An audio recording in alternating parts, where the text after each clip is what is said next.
To start this one, we're going to need to get our cheese ready. So I start with the cheddar, dice that up into little cubes, just so that it melts through a bit easier when we cook it. So cut off some nice thin slices, dice your way through them. Just chop them up as fine as you can get them, or as fine as you can be bothered. They obviously will be melting through into the mash, we just want to help it along. To our cheddar, we want a really nice generous grating of our pecorino romano, which will partially season the mash for us and will also give it a beautiful, rich, nutty, cheesy flavour. So again, do be generous.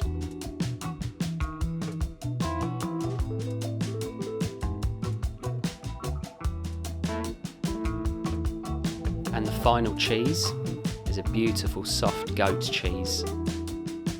Now pop our cheese to one side, now that it's ready to go.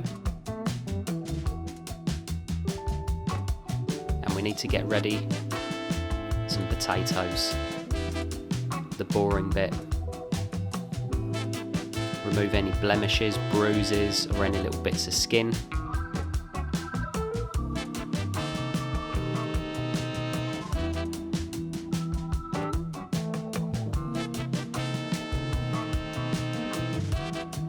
And then once we've peeled all of our potatoes, just dice those into nice little bite-sized cubes, about 1 inch by 1 inch, give or take.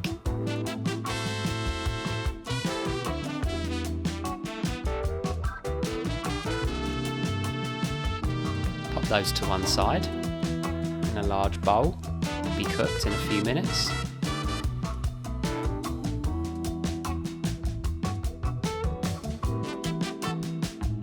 You might want to boil a kettle at this point, ready to go.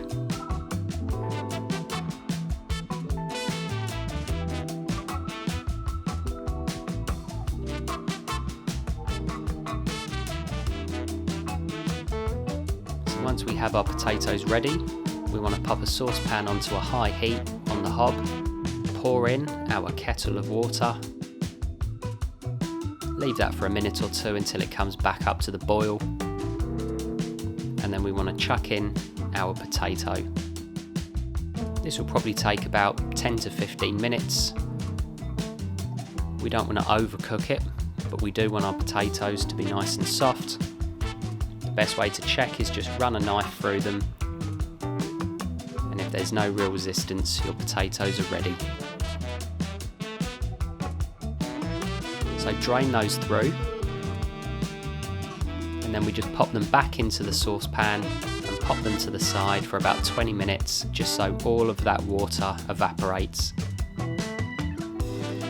Mash up our potato and leave it for another 10 minutes.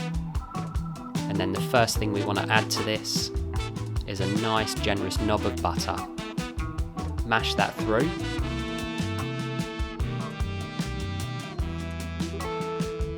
Add another knob of butter. And now mix that through with a wooden spoon.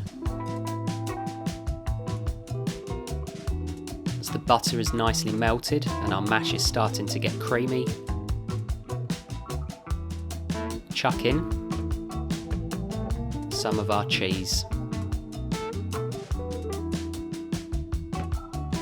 Stir that through.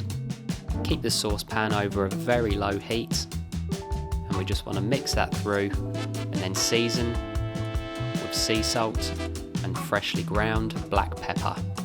Finish that with another small knob of butter. We want this to be really cheesy, really rich and really creamy. So there we have it. My version of a simple cheesy mash. A really naughty treat, goes well with most meat dishes, and some beautiful wilted spinach or some pan-fried asparagus, or just as a cheeky little snack that you can have any time. So there we have it, cheesy mash.